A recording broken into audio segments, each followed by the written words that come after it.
Millennium Diploma Teach Training College. Millennium Diploma TTC has been instrumental in producing diploma teachers for secondary schools in Kenya in sciences, languages, and humanities. Millennium Teachers Training College is located in Musikoma Ward in Bungoma County and is registered to offer diploma in counseling, community health and nutrition, business management, tourism management, artisan in construction technology, artisan in storekeeping, and artisan in catering and accommodation operations. For application and more information, call 0727 626 614 or 0707 542 507. You can also send your email to millenniumteacherscollege@gmail.com. You can visit the facility at Musikoma Ward in Bungoma County. Welcome to Millennium Diploma Teachers Training College.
Good evening and thank you so much for joining me tonight for Maisha Prime News, where you get informed and also educated on what is happening in the country and the neighbors.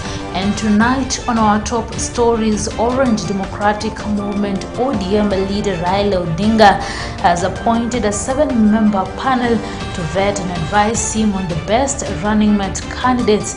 Also tonight, the body of retired President Kibaki on Wednesday arrived in Parliament for the final day of public viewing.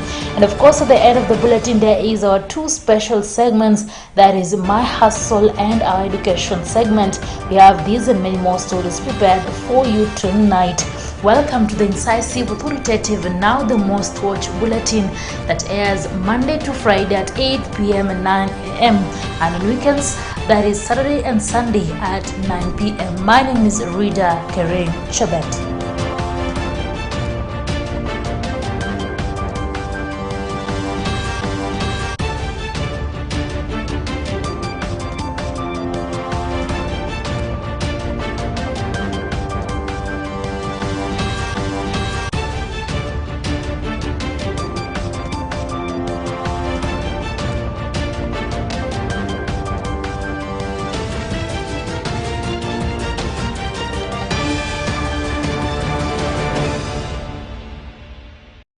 Welcome on board.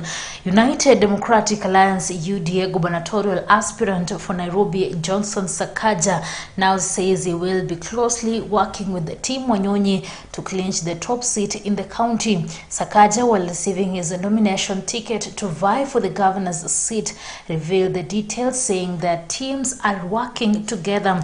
Wanyonyi was the Orange Democratic Movement ODM gubernatorial candidate but was forced to drop his bid after consensus talks within Azimio that saw Jubilee's candidate Polycarp Igathe awarded the ticket. This comes at a time when UDA was issuing nomination tickets to its aspirants. Brian Gard reports. Bunyala Centro, Wakulo, Goldfree, Wanyama. The United Democratic Alliance UDA party issued nomination certificate to those who won in various positions in the just concluded party primaries on Wednesday 27th April. In a statement, the party Secretary General Veronica Maina said the issuing of certificates happened countrywide from 11 a.m. to 3 p.m. Those vying for governor, member of parliament, senate, and woman representative seats received their certificates at Hustler Center in Nairobi. Those vying for member of county assembly seats received their certificates in specified regions across the country. UDA MCAs in Kiambu, Kajiado, Nairobi, Samburu, Narok, Garissa, Wajir, Kitui, Machakos, Makueni, and Mandera received their certificates in Nairobi.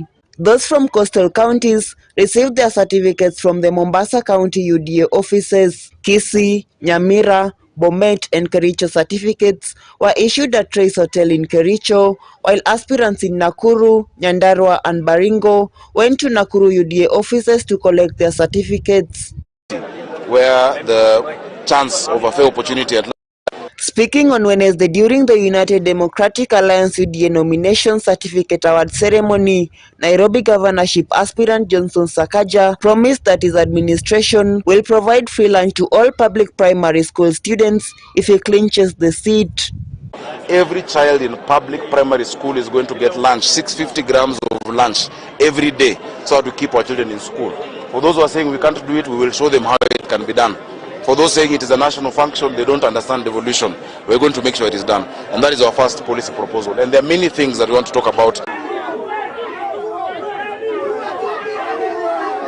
However, other nominees have cried foul over the denial of UDA certifications due to an alleged corrupt structure within the walls of UDA. Naitwa John Karanja Gashingiri na nilikuwa nawania kiti cha MCA Njoro na tiketi ya UDA, na wakati tulimaliza kufanya uchaguzi wetu, mimi niliibuka mshindi na nikamshinda Susan Njogona Nyambura na kura 671. Lakini after nimetangazwa mshindi, alienda kwa tribunal na akatebo ati ya kwamba hizo kura hazikukuwa zangu, na wakati walipeleka kwa hiyo tribunal, sisi tuliapia, mimi niliapia. Jambo ambalo linanistua sana na lenye linastua watu wa Njoro, na jambo ambalo limefanya kuwe na maandamano kubwa sana Njoro, ni kwa sababu walisema ati mimi nilishinda kwa ruling yao, na ndio hii hapa ruling ambao wamesema ati mimi nilishinda, na hiyo yenye wamesema mimi nilishinda ndio wamesema bado hawatanipatia. Through his official Facebook page, Deputy President William Ruto congratulated all those who were nominated. Brian Gard, Maisha Television. And Orange Democratic Movement ODM leader Raila Odinga has appointed a 7-member panel to vet and advise him on the best running mate candidates. In a statement read by the coalition's Secretary General Junet Mohammed, Raila Odinga, who is also the Azimio presidential candidate, stated that the names of the successful candidates must be submitted before May 10th, 2022.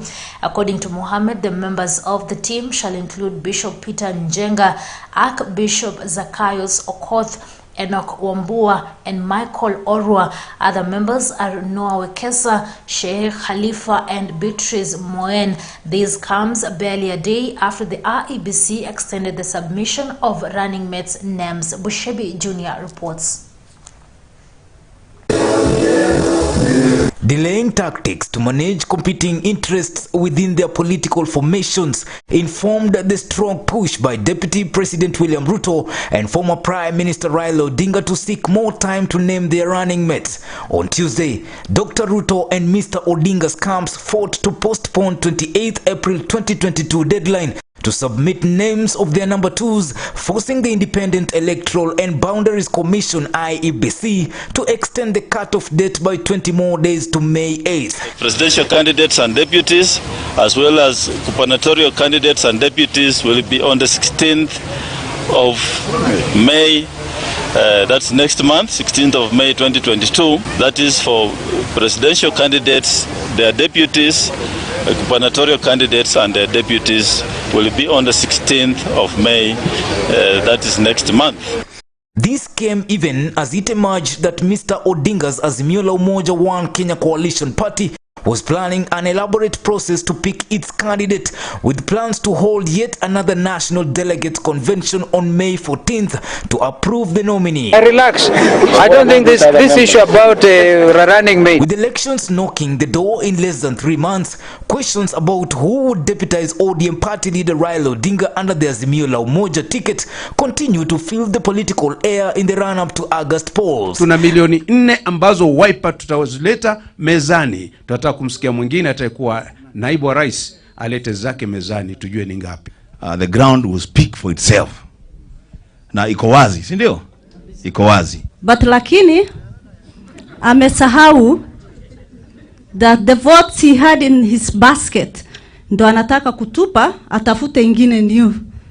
Sasa tutamwambia sisi as a Wiper, with blessing of our party leader, akisema jump sisi tunasema how high, akisema tunapiga about 10 tunapiga about 10. Your Excellency, this time hakuna mchezo, hatuwezi kukubali.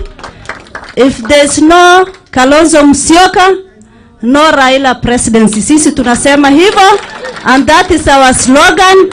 Watu wa Garissa wamesema, watu wa Kitui, Machakos, Mombasa, Taita Taveta. The contest between ODM leader Raila Odinga and Deputy President William Ruto to succeed President Uhuru Kenyatta is likely to be decided by their choice of running mates. Raila is faced with an uphill task of picking a running mate without upsetting his voting bloc. Who fits the bill? The debate has pushed ODM leader Raila Odinga to appoint a 7-member panel to vet and advise him on the best running candidates. His Excellency, our candidate Raila Amolo Odinga has appointed the following panel members to assist and advise him regarding the nomination of the party's deputy presidential candidate. In a statement read by the Coalition Secretary General Junet Mohammed, Odinga, who is also the Azimio la Umoja presidential candidate, stated that successful candidates must be submitted before May 10th. The panel is required to submit to the candidates names of the suitable candidates for his consideration on or before 10th May 2020. According to Mohammed, the members of the team shall include Bishop Peter Njenga, Archbishop Zacchaeus Okoth, Enoch Wambua, and Michael Orua. Other names are Noah Wekesa, Sheikh Khalifa, and Beatrice Moen. Number 1, Bishop Peter Njenga. Number 2, Archbishop Zacchaeus Okoth. 3, Senator Enoch Wambua. 4, Michael Orua. 5, Dr. Noah Wekesa. 6, Sheikh Mohammed Khalifa. And 7, Mrs. Beatrice Askul Moe. The entry of Kalonzo Musyoka to the Azimio la Umoja coalition, who deputized Raila Odinga in the defunct CORD and NASA coalition in the 2013 and the 2017 general elections, and could be eyeing the position in Azimio la Umoja movement, once again skyrocketed the deputy president's debate. The panel shall reach its decision through consensus and shall elect its chairperson. The panel secretary shall be Mrs. Elizabeth Mayo. In undertaking this solemn task, the panel shall be guided by the following core principles. A. Fidelity to the Constitution of Kenya, with particular emphasis on the qualification for nomination as a deputy presidential candidate. B. Eligible candidate must demonstrate in word and deed that nomination to the high office of Deputy President of the Republic of Kenya is a public trust to be exercised in a manner that 1. Demonstrates respect for the people, brings honor to the nation and dignity to the office, promotes public confidence in the integrity of the office, and demonstrates the value that nomination to the office is a responsibility to serve the people rather than the power to rule them. Wiper Democratic Movement, the party Mr. Musyoka leads, has a strong base in the lower eastern region where a majority of its 19 elected members of parliament come from, and pockets of support in Nairobi and coast. Namba zipo, munasema 3 million, is 3.8 million votes ambazo analete Kalonzo peke yake kama mti wa stima. Mukifanya makosa. In 2007, he made a credible presidential run, emerging third with 8.91% of the votes behind then President Kibaki, who was the winner, and Mr. Odinga. But his tendency to flip-flop or blow hot and cold on major decisions has also made him one of the most untrusted politicians in the Kenyan media. A popular portrayal of him in newspaper cartoons is that of a watermelon. On the flip side is the Mount Kenya region that is keen on clinching the deputy's seat under Azimio la Umoja movement. But accepting the logic of a Kikuyu running mate is easier than picking one. Who fits the bill? The weighting matter has been the topic of discussion, with political pundits arguing that the contest between ODM leader Raila Odinga and Deputy President William Ruto to succeed President Uhuru Kenyatta is only likely to be decided by their choice of running mates. For Maisha Prime, Maisha Television, Ambusha Bijonia. The body of retired President Mwai Kibaki on Wednesday morning arrived in Parliament for the final day of public viewing. The viewing of the former head of state's body began on Monday with a procession that was held by President Uhuru Kenyatta and First Lady Margaret Kenyatta. Kibaki's death was announced by President Uhuru Kenyatta on Friday, April 22nd. Narima Wekesa with more. The former president's body has been lying in state at parliament buildings for the past 3 days, as is tradition for former heads of states. Kibaki, bye bye. Bye bye. Raisi, bye bye. The late Kibaki will be flown to his Othaya home in Nyeri County, where he will be buried on Saturday, 29th April.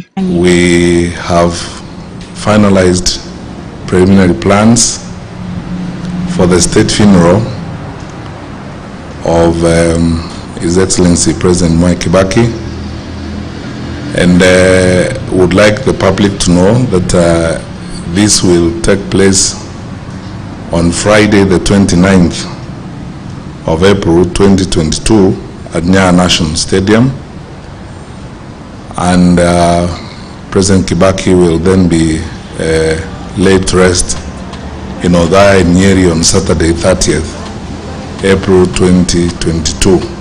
The body of retired President Mwai Kibaki on Wednesday morning arrived in Parliament for the final day of public viewing.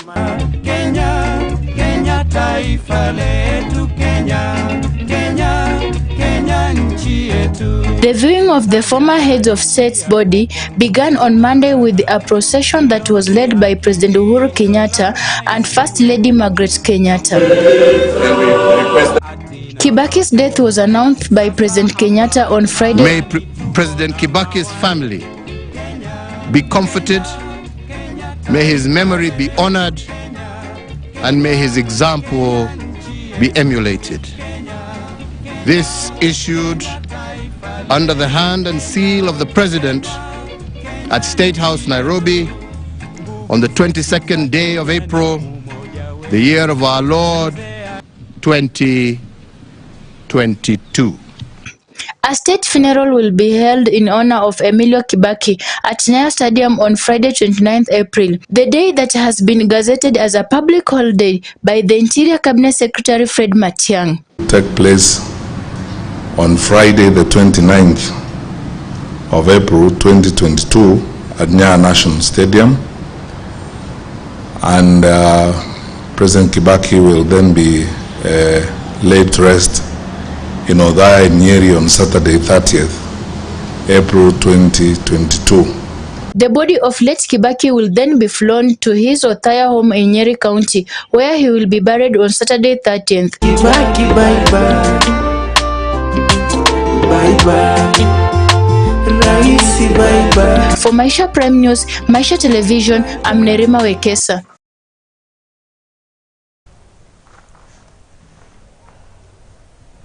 And still related to that, the National Assembly on Wednesday held a special sitting whose main agenda was for lawmakers to pay tribute to the departed former head of state and government and respectable statesman Emilio Mwai Kibaki. The lawmakers termed the fallen hero as a remarkable leader who put Kenyans' interests at first. Members, the late retired third president. Members of Parliament on Wednesday afternoon paid their tribute to the late President Mwai Kibaki in a special sitting. The National Assembly Speaker Justin Muturi led the MPs to observe a moment of silence in honor of Kenya's third president. The late retired third president will be remembered for major milestones that transformed the country's economic, social and political landscape. The members of Parliament were given 5 minutes each to mourn Kibaki. Muturi said Kibaki is credited for helping in drafting Kenya's independence constitution, a role he said he replicated when he shepherded a process that culminated in the promulgation of the 2010 constitution.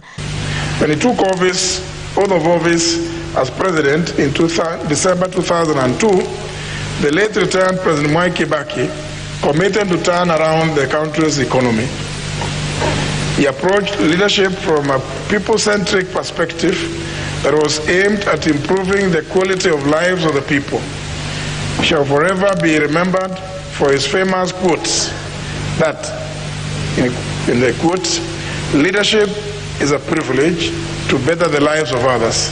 National Assembly Majority Leader Amos Kimunya said Kibaki led the country in harmony. Kimunya asked the electorates to ensure that the leaders they vote for reflect the interest of the nation and rule with integrity, just like Kibaki did. The late president, who was a great economist and a leader to which this country owes a great deal of gratitude. He served in various capacities and left commendable changes wherever he went. As you have mentioned, he started an assistant minister. Then he was appointed a full minister since 1969 to 1978, and then moved on to become a vice president. And during that time, Kenya saw unprecedented growth. I've read a few of his budget speeches, and which I have here, and members would want to share. The library has quite a good collection of that. And just looking at Kanini Kega described Kibaki as a humble leader, adding that Kibaki did not entertain any forms of corruption, and during his tenure, MPs linked to graft were not spared. During his tenure as the third president, when there were allegations of corruption, even with his closest friends, they were actually dropped from the cabinet. Honorable Speaker, that is the kind of leader, Honorable Speaker, that we will forever remember. Honorable Speaker, free education, the free primary education, Honorable Speaker, is something that will remain in our hearts, Honorable Speaker. There are many people, there are many students that I have come across, Honorable Speaker, who said, were it not for his intervention, they would not have gone through the primary education. Garissa Township Member of Parliament Aden Duale said Kibaki doubled Kenya's revenue. Duale noted that when Kibaki took over power, KRA was collecting 600 million shillings, but by the end of his tenure, the authority was collecting 1.2 trillion shillings. During his tenure, KRA, when he took over, KRA was collecting 600 billion. By 2013, KRA was collecting 1.2 trillion, Mr. Speaker, because he believed in revenue, local revenue. He never believed in debt. Kibaki left us with 1.8 trillion debt. Today, our country is going the route of Sri Lanka, the route of Greece, where we are at 13.5 trillion. For Maisha Prime, Maisha Television, I'm Rida Kering Chebet. Millicent Olo, the mother of Sheila Adhiambo Lumumba, has called for justice to be carried out after the brutal murder of her daughter Sheila, 24, who was killed in a brutal manner in Karatina, Nyeri last week. There was an outcry from members of the LGBTQ who termed her death as a hate cry. The family is calling for justice after the girl was gang raped and later murdered under unclear circumstances. Nerima Wekesa with more on that story. The brutal murder of the 25-year-old Sheila Lumumba caused an uproar on the social media platforms, especially the LGBTQ and human rights platform, condemning the heinous murder. It is alleged that 6 unknown men raided Sheila's home. They raped her, broke her leg, stabbed her to death. Amnesty International in a tweet has condemned the murder and vowed to stand with the family, noting that no one deserved the treatment the deceased got. According to her father, John Lumumba, he received the death of his daughter in a very devastating time. Siku hiyo mimi nilipigiwa simu, it was in 18th, ndio nikapata habari saa 6 usiku kuwa msichana amefariki na ameuawa, amepatikana kwa nyumba. Sasa nilifunga safari asubuhi yake, nikakuja mpaka kwangu Naivasha. Nikalala siku moja, nikaenda mpaka Nyeri. Kweli nikathibitisha ni ukweli, aliuawa.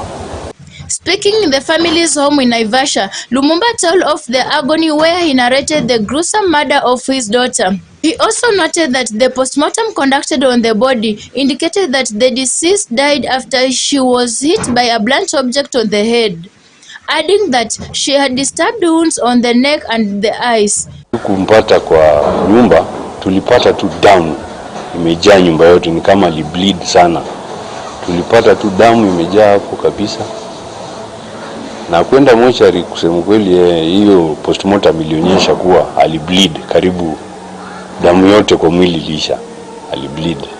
Ilikuwa ni kama alipigwa na blunt object kwa kichwa. Hata sasa wakati alikuwa anadungwa ni kama hakusikia, ndio kwa maana hakuscream. Hiyo ni fikira yangu.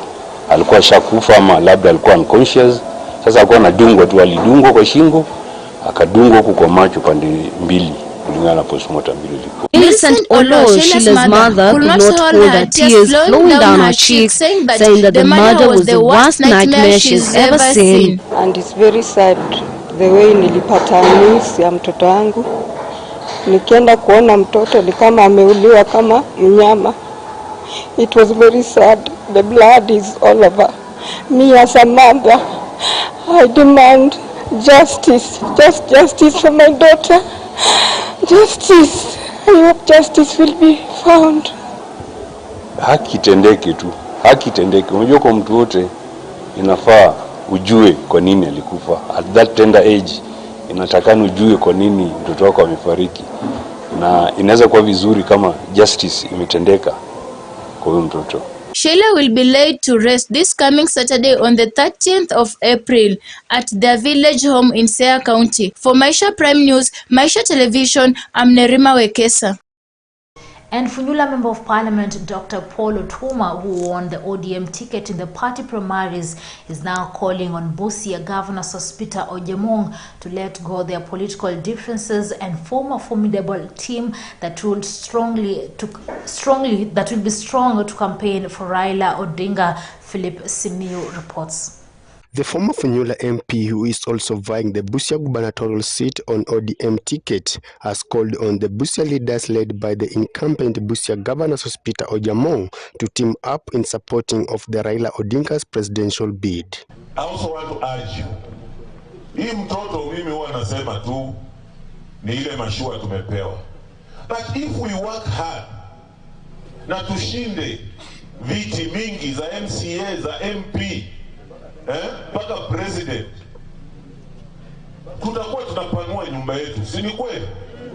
The more seats we win, the more tunapanua nyumba yetu. Na tukipanua nyumba yetu inamaanisha itachukua watu wengi. The ODM supporters in Busia County have also requested the candidates who lost in the nominations to support the winners. Tunataka Raila Odinga akushike mkono, ashike Ojemong na ashike Mutua, ukwe katikati yao, wadeclare kwamba they are going to support you without any fear. The leaders, however, criticized the action of the leaders who have declared support for the other parties, led by the ODM Secretary Busia County Branch Innocent Oluku, who is supporting ANC candidate Sakwa Bunyasi. Naomba nyinyi viongozi wa vyama, viongozi wa chama chetu, tutoke twende tutafutie wale ambao chama imepeana nafasi kuenda kwa kura ya tarehe 9 tuhakikishe wameshinda. For Prime News Maisha Television, I'm Philip Simi. All right, I'm taking a short commercial break. I'll be back with more news. Stay tuned.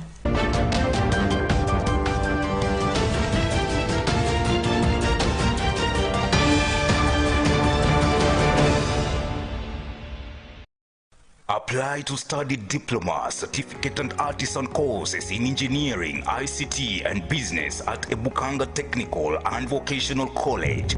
Ebukanga TVC wishes to inform you that the 2022 intake is in progress.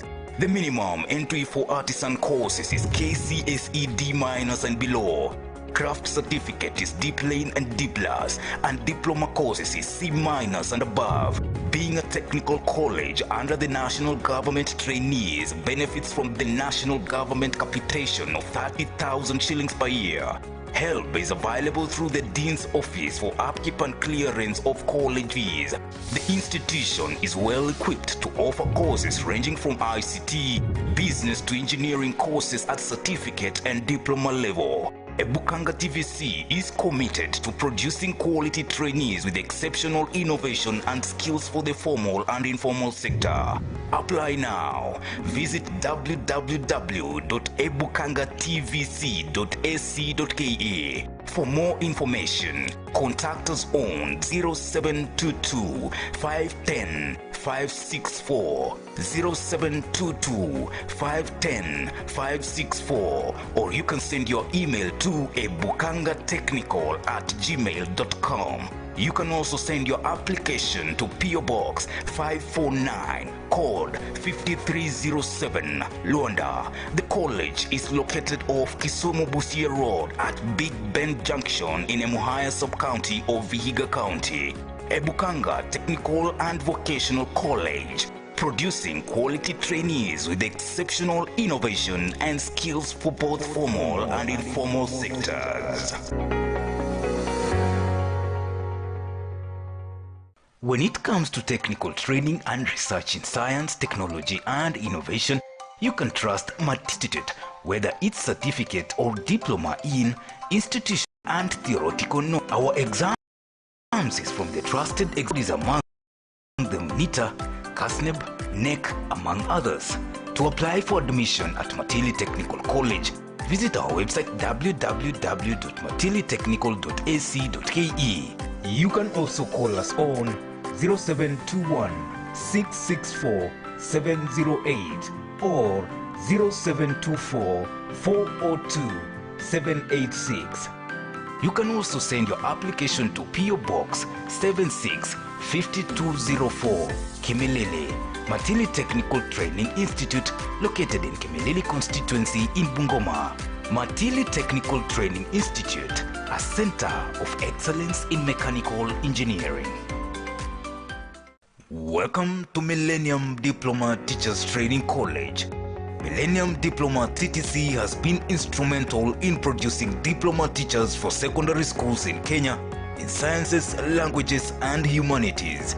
Millennium Teachers Training College is located in Musikoma Ward in Bungoma County and is registered to offer diploma in counseling, community health and nutrition, business management, tourism management, artisan in construction technology, artisan in storekeeping, and artisan in catering and accommodation operations. For application and more information, call 0727 626 614 or 0707 542 507. You can also send your email to millenniumteacherscollege@gmail.com. You can visit the facility at Musikoma Ward in Bungoma County. Welcome to Millennium Diploma Teachers Training College. Maisha TV, sasa ni bora zaidi. Ngestuwa. Kama sio kimwili, kiroho. Yaani ninahisi kabisa hata mimi na wewe tutapokuwa pamoja. Mimi nikifanya kitu chochote ndani kwako itakuwaje? Maisha Swahili. Swali hilo halihitaji majibu. Mdomo mnaushona ndugu yangu. Kama maisha ndo nimeshapata na nimeyapata kupitia bahati yako. Usidanganyane. Wewe ndo chanzo cha kumharibia mwanangu maisha. Ndio Mr. Kanijo bwana. Achiolile kachiola. Vijana wa kiume hasa waliotimia wameguzwa wanawake. Na sijui umetokea wapi wewe mzee kuja kutia dosari maisha yako. Uzee mwisho Chalinzi hapa alikuja Dar es Salaam wote vijana. Mimi ninachotaka kujua ni nini ya hatima mahusiano yenu. Yaani swali hilo ni sawa na kuuliza samaki anapatikana baharini au vipi? Unaifanyia mzaa? Sikutaka tena kuendelea kuwa fala kama unavyonichukulia.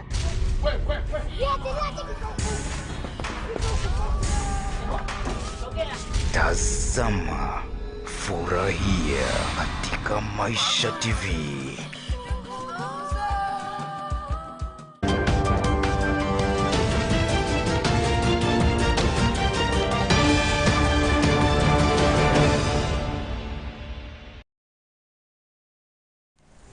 Welcome back and moving on. Health experts in Kenya have cautioned young men between 30 and 45 to lead healthy lifestyles following reports of increased infertility rates in the country. According to statistics, by fertility point, 4.2 million people in the country cannot conceive without help. Various health experts warn that although men never talk about infertility issues, a majority of them have low or no sperm count at all. Our reporter Nirima Wekesa prepared a feature for us on why men are shooting blank. A recent study at the Kenyatta National Hospital has revealed that there is an increase in the number of Kenyan men firing blanks. The results released by Kemri researchers at Kenya Medical Research Institute, there was a significant increase in the proportion of men affected by azoospermia.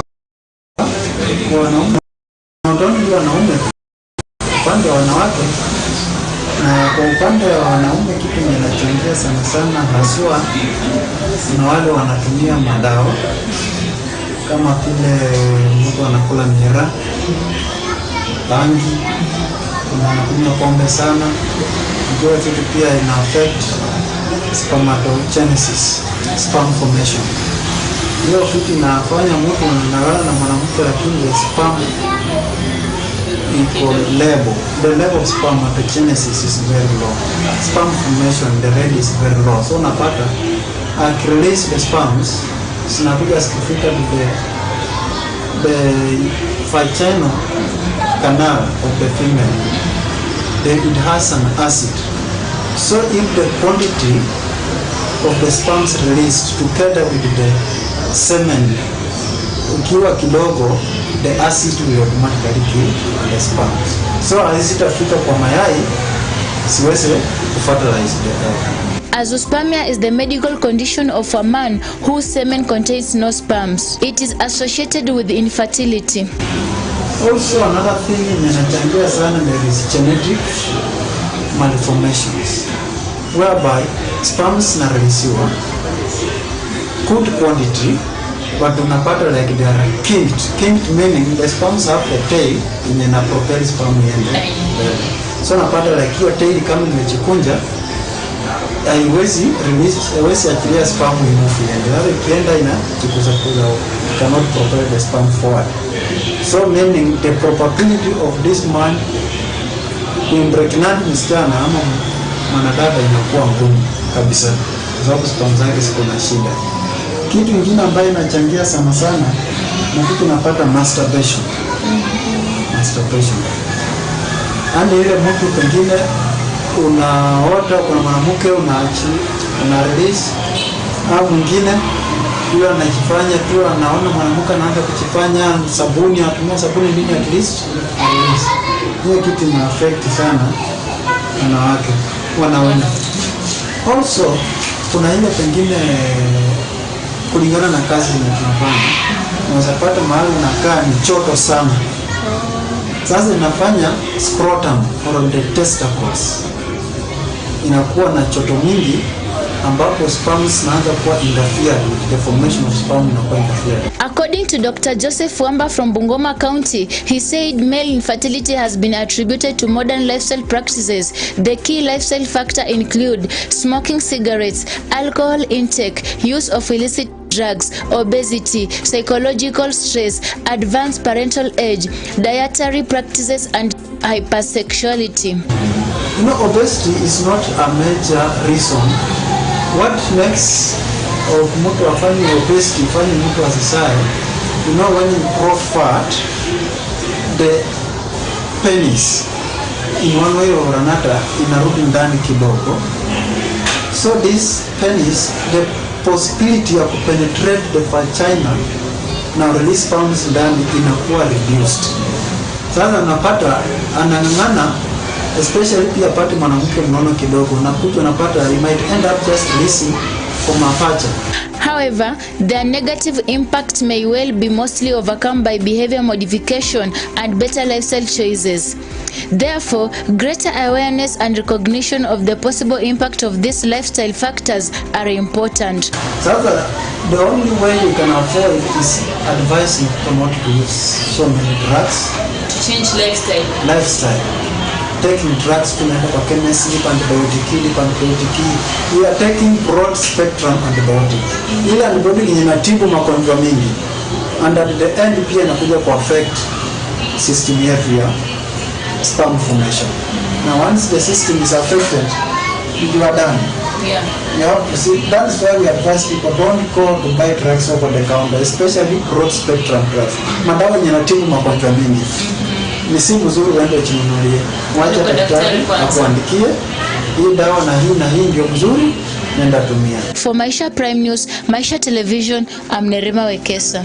Community-based organizations, commonly known as CBOs, have been major drivers of developments and awareness in communities. GASP CBO, under the leadership of Hasako Ward aspiring MCA Crisantos Angulo, has been training and educating locals on life skills. Here is the full story. The world needs people with knowledge and skills that can be beneficial to the society. GASP CBO, located in Matulo Village, Webuye West Sub-County in Bungoma County, is an organization projected in enabling the society growth by giving valuable skills to its trainees. And right now I've learned so many topics here, especially health for you and also skin care. Because as people living with albinism, we need to take care of our skin. We need to apply oil. We need to put on long-sleeved clothes and hats so that we can protect ourselves. Now, as I am trained now in basket making, health for you, and air pollution, waste material products, that we can also, materials which they normally throw outside there, we can recycle them to be good things that can be used in the community. I've done also farming and also poultry. And right now, I'm a DOT. I can train others in the community. Speaking after the certificate awarding ceremony on Tuesday, Honorable Crisantos Angulo, the CBO director, who is also aspiring MCA Hasoko Ward, lauded the patience shown by the graduates. Of course, with only 25 people, but currently we are running 1,500 people. That is the number of people that we are taking care as GASP. Now, of course, GASP is a small initiative. I call it small because we are still growing and we need to grow. From inception, of course, 3.5 years ago, of course, from 25 to 1,500. Of course, we started in one county, but right now we are in 6 counties. And all this is courtesy of the knowledge that you guys are actually giving to our volunteers. So the network is becoming bigger and bigger and bigger, and a lot of demand. And that is why you can see now the bishop now with us today, so that at least we can also address other challenges in the community in relation to drug and substance abuse in future, which is part and parcel of the society. In the event, attended by key officials from the Webuye West Sub-County, led by Assistant County Commissioner and Sub-County Education Director, acknowledged the participants and the event organizers, calling the society to support the initiative. Jina naitwa Samson Kusagre, Assistant County Commissioner wa Webuye Division.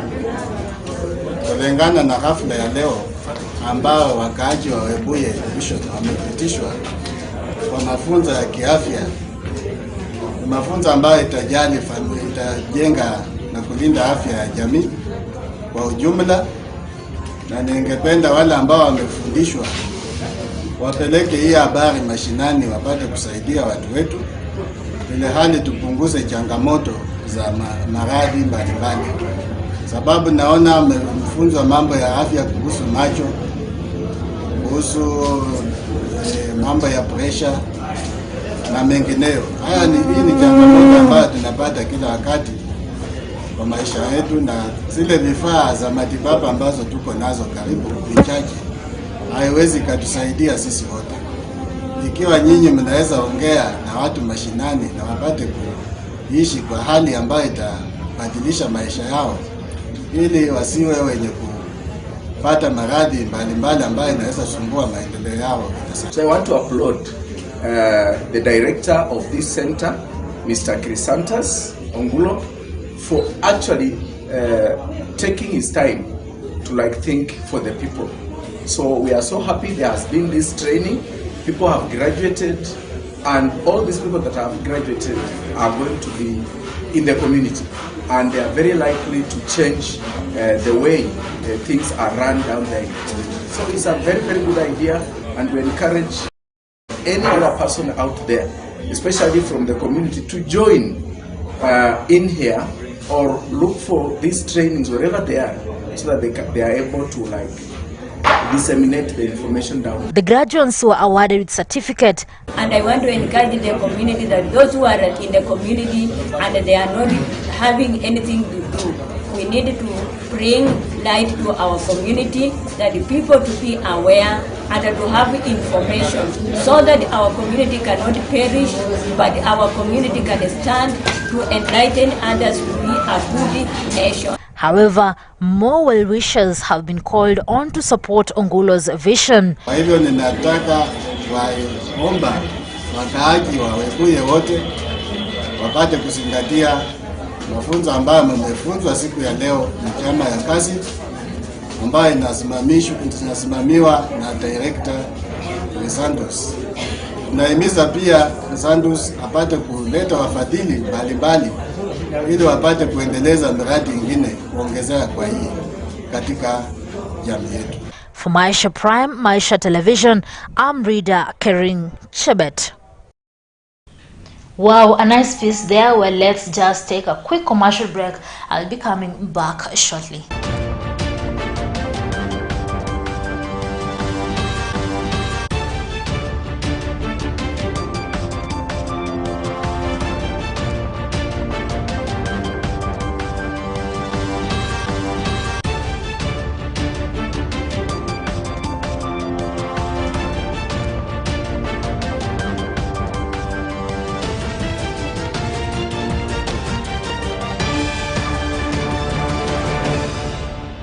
The CA Kuza Awards is here. This year's theme is promoting patriotism, Kenyan culture, beliefs and values. To vote for Maisha TV as your best TV station in news, entertainment and education, SMS the word Kuza to 15601 and select Maisha TV. The SMS is free. It is a season of seriousness, and only the serious presenters come onto your screen. Maisha Prime News and Maisha Prime Morning Edition. My Hustle, Maisha Prime Weekend. Reader Kering Chebet, Millicent Makoha, Brian Gad. Only on Maisha TV. Welcome to Amazon Gardens, We are located in Mumias in Kakamega County along Bungoma Mumias Road. Book us today. Call 0711 592174 or 0759012480. Our social media pages are Amazon Gardens Mumias. Visit us in Mumias Town beside Lexo Petrol Station, Kakamega County along Bungoma Mumias Road. Welcome to Amazon Gardens. Mwanafunzi anapojiunga na chuo cha Biblia analipia tu production ya vitabu, kwa sababu tunafanya kitabu kimoja shilingi 200 na tuition fee tunafanya shilingi 1000 per semester, yani katika msimu mmoja wa kusoma. Mafundisho haya ni si ya dini moja.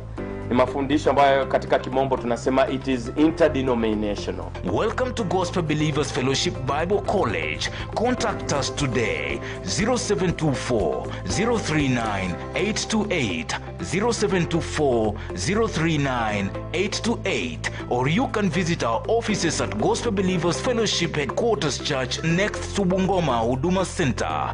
Gospel Believers Fellowship Bible College, teaching you to know Christ. Are you looking for a reputable technical institution to enhance your technical skill? Look no further. Kongoni Technical and Vocational College is an approved technical training institute by TVETA, a college committed to providing you with quality programs and services that will enhance and enrich your technical hands-on skills to meet societal needs.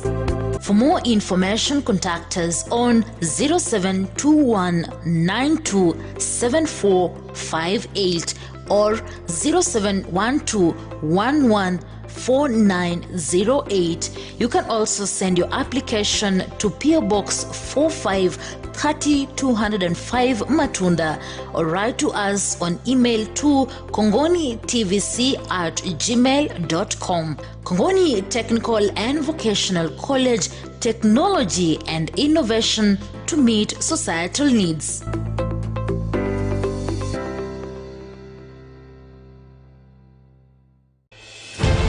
A strong woman knows she has strength enough for the journey. But a woman of strength knows it is in the journey where she will become strong. Join Irene Mumbo Bushebi and Rita Kering on Prime Women Talk every Wednesday from 8 p.m. exclusive to MTV. What would you want to be? A business executive? A building and civil engineer? A hospitality, fashion or tourism practitioner? A social worker? Then walk into Navaholo Technical and Vocational College and start your journey to the career of your dreams. For more information, contact us on 0721-589977, 0721-589977, or you can email us to navaholotvc@gmail.com or info@navaholotvc.sc.ke Kakamega, or visit our website www.navaholotvc.sc.ke. Navaholo Technical and Vocational College, Center of Excellence in Building and Civil Engineering.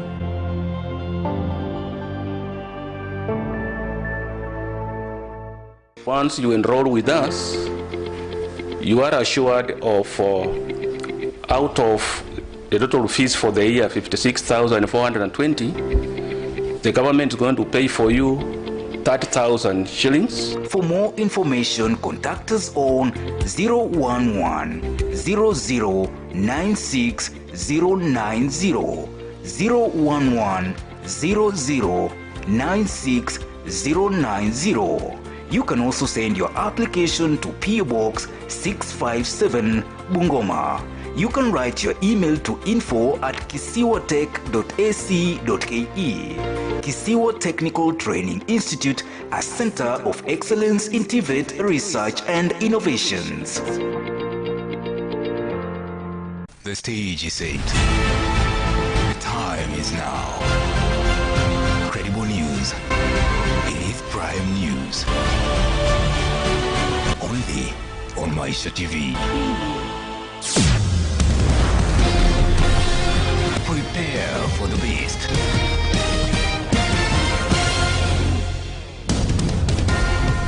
Informative. Authoritative. Unbiased.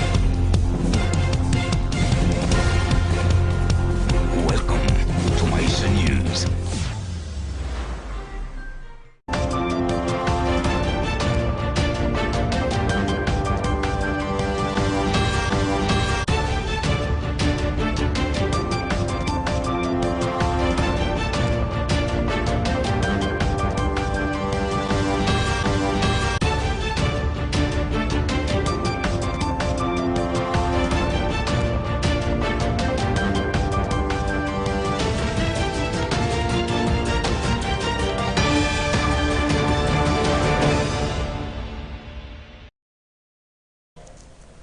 Well, glad you tuned into Maisha Television, and to kick us off is our education segment by Millicent Makoha.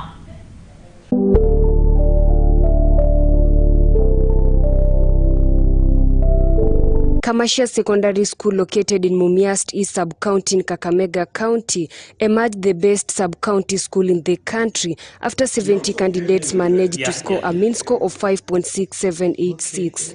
So my name is Gerald Luvende, the principal of St. Stephen's Kamasha Secondary School. This is a sub-county school in Mumias East Sub-County. And I've been principal here since October 2020 to date. And today we're proud because we're celebrating what we think are fairly good results. We recorded an improvement index of over 1 because in 2020 we had a mean score of 4.63, but this time round we have a mean score of 5.67, which I think is commendable. Mr. Gerald Luvembe, the school principal, attributed hard work for the good performance. I think it's all about teamwork. It's not been easy, but I think we sat down and laid down strategies. Actually, our targets for the year, when we began the year, was 5.5, which we set together with the Board of Management. And together, I think we're happy we've achieved that target. He also appreciated the staff for the health cooperation in pushing the school forward in academics. So I wish to thank all the teachers for their efforts. The Board of Management has also been very, very supportive. The chairman, Mr. George Wangulu, the PA chair, Mr. Moy, has also been very instrumental. The parents and the students I think have also worked hard. Deputy Principal Madam Nuru Bakari called on the community to enroll more students in the school. Siku hii ya leo tunasherehekea matokeo mazuri. Tumefaulu kupata alama ama mean score ya 5.78, hiyo ikiwa ni wanafunzi 55 ambao walikalia mtihani. So tumefurahia sana kwa sababu imekuwa ni improvement from 4.63, na hiyo nashukuru sana Mwenyezi Mungu kwa kutuwezesha, na tunaomba kwamba atazidi kutembea nasi ili tuendelee kupata matokeo bora hata kushinda ya mwaka huu. For Maisha Education segment, Maisha Television, I'm Millicent Makoha. Much appreciation, Millicent Makoha, for that segment there, our education segment. And now let me usher in our reporter Brian Guard with My Hustle, My Life, My Story.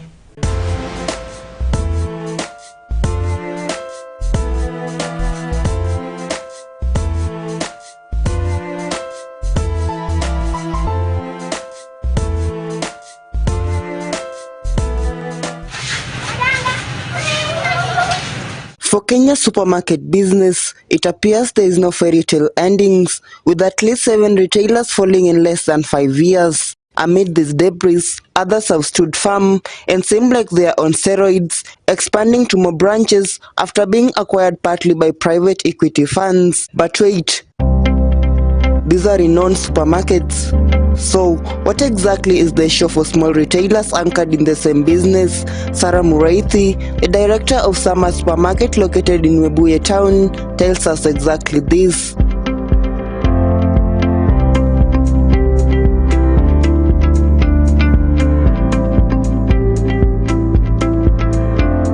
My name is Sarah Muraithi.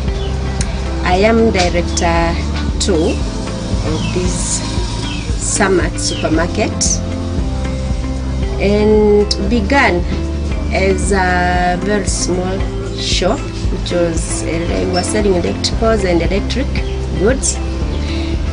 And because we didn't have much money, we would put a television in front, then by the side you put the box that you have got the television out, so that when the customer comes to buy the TV set and ask, if I said a friend, are you going to have another one? It's, of course there is another one. Yet we knew it is just a box, but after he buys, we go back to the shop and buy another television set. It comes to the radio the same way. We remove for display, we keep the box next to it, and when a customer comes and buys, we still give assurance. If you said a friend, we are going to have that ready by the time the friend is coming back to the shop. And so we went growing that way from very little electronic things, with the support of our friends and the faith that we have in our God. And then it reached a point, the locals who are coming to buy from us, they demanded that we should have East African goods.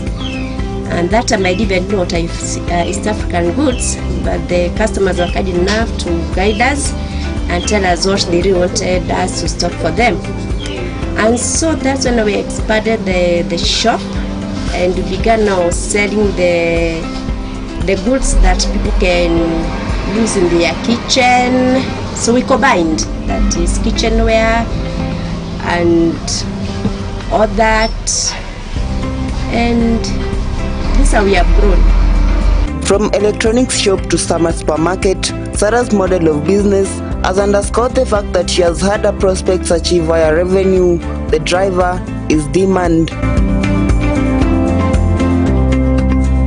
When I've said it is the demand of the customers, so because that time we're selling the electronics, and we also had the electricity kind of things like bulb, wires to the sitima. And then because we are at a certain point, the customers demanded we can keep unga, toothpaste, those kind of.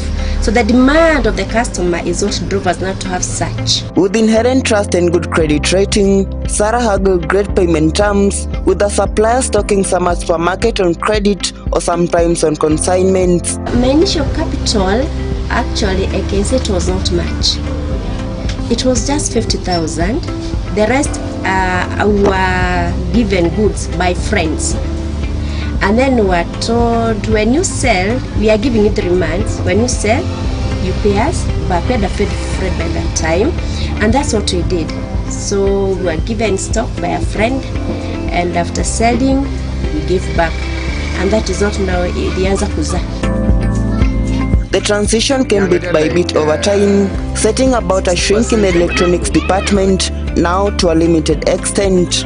The transition, it took bit by bit, because what we did not completely stop selling the electricals and electronic goods.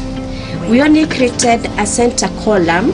So we pushed the electricals and electrics on one side, and then the African goods, we put them in the middle shop. We expanded the shop so that we could accommodate the African goods. So we translated slowly by, so we were not able to bring in everything at once. It was just small bit by bit. And then we have suppliers who've been very supportive to us even that time when we were growing, because like we had a nation by the name Buyako from Bungoma. In fact, his one we has grew very much, and I just approached him just by faith that he doesn't know me, I don't know him, but when I go the little I have and explain myself, he'll be able to support me. So he has supported me, and then others now began coming in. When we expanded, other suppliers began seeing us, and they also had faith in us. And so they began giving us things of credit, 7 days, 3 days, cash on delivery, and then we pay. And you know, when you make your name, everybody is after you. SAMA's selling point to Webuye residents is the ability to introduce new products in the market as per demand, and not only that, this is an employment brew for the youth. Yeah, it has brought so many things to the Webuye market, because one, it's a supermarket that sells unique things. Mostly some of them not for them in any other supermarket, but we try to bring the unique in products, unique products. If a customer comes and says, I would wish to have this, we look for the supplier to make sure that we bring that item to the shelf. And we also brought satisfaction even via customer care. The customers come here, we do them, they leave here happy person, because a customer will come here stressed because of life is very, very stressful. So a customer would come here and talk to us and talk to him nicely, and then he says, wow, I think I've got in the right place.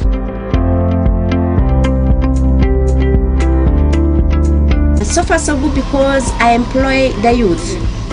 I don't employ fathers, I don't employ mothers, because I'm one woman who believes in empowering the youth. I empower the youth so much because I believe in the youth. You know, when I finished college myself, the person who first employed me made me happy.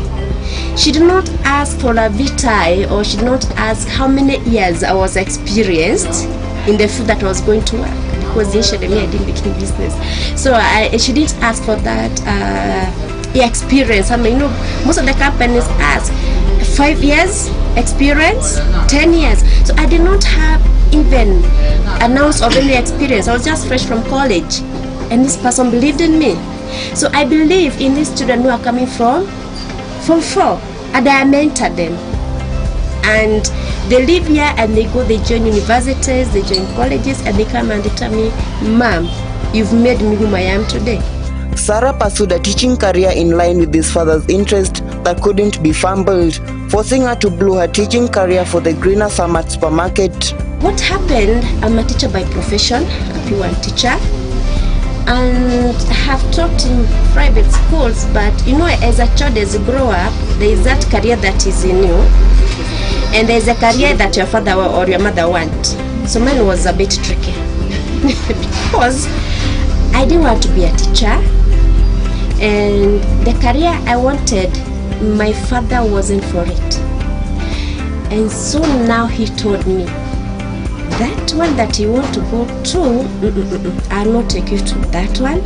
I want to do teaching. My father was a businessman, the late, he passed on, but I promised him, Dad, I am going to become a teacher, but you only give me 5 years in business. 5 years teaching, and after that, I'm getting into business. Like you are a business man, I'm going to be a business lady. And he thought I was joking. So I went to college. You know, I only made a calculation. Me, I don't have money to take myself to that career I want, because I've just finished Form 4. I didn't want to make a mistake that most of the youth do. So I had to obey my dad, but I gave him a condition. When I get there, 5 years, then I'll start business. So I was educated.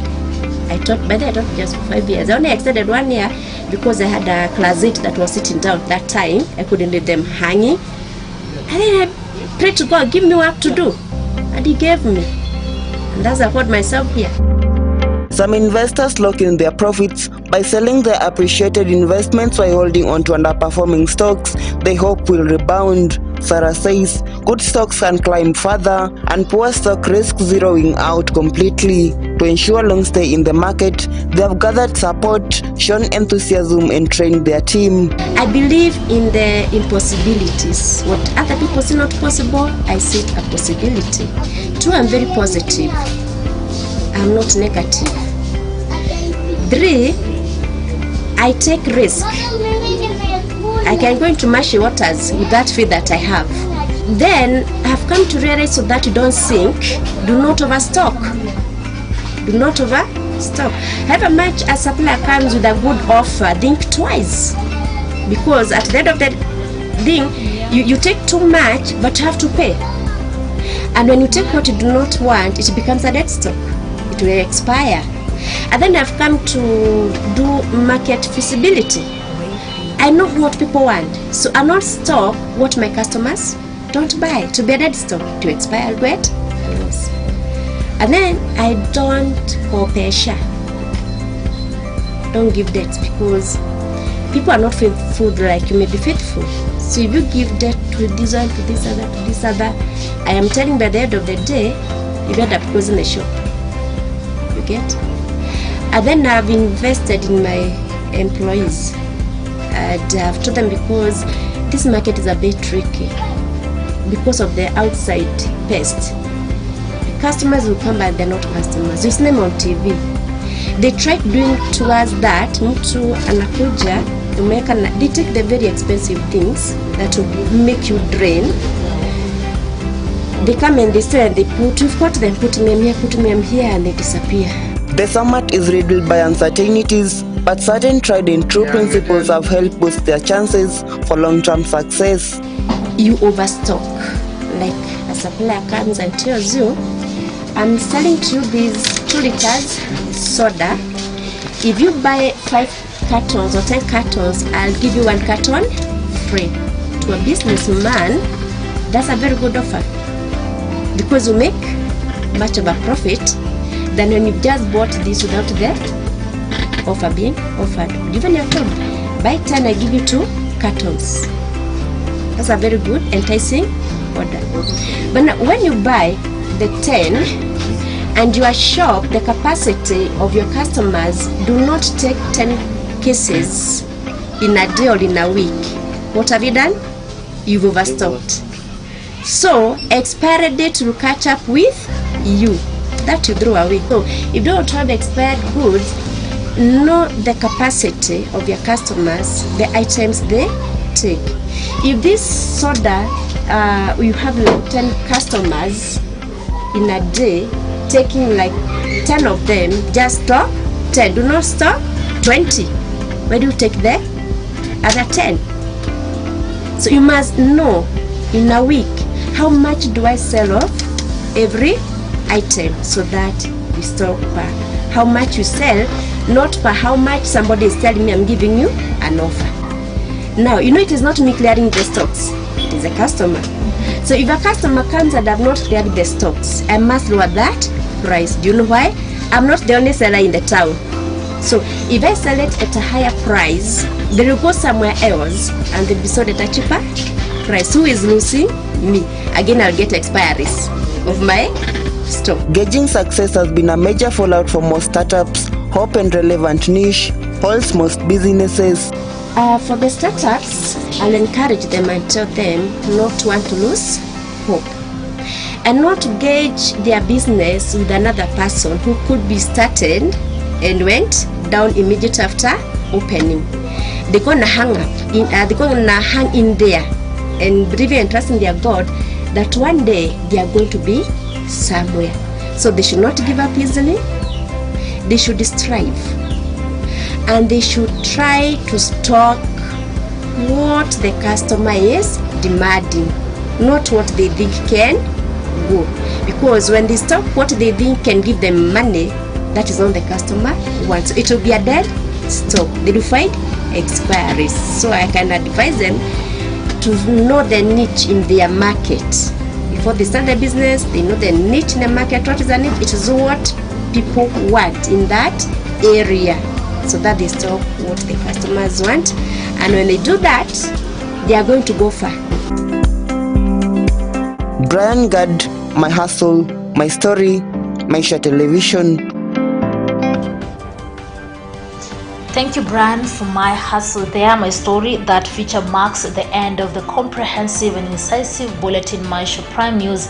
But continue tuning into Maisha Television as we have more comprehensive, educative, informative, and also entertaining programs. Remember, Maisha Prime News airs every Monday to Friday at 8 p.m. and 9 a.m. and also on weekends, that is Saturday and Sunday at 9 p.m. Enjoy the rest of your viewing.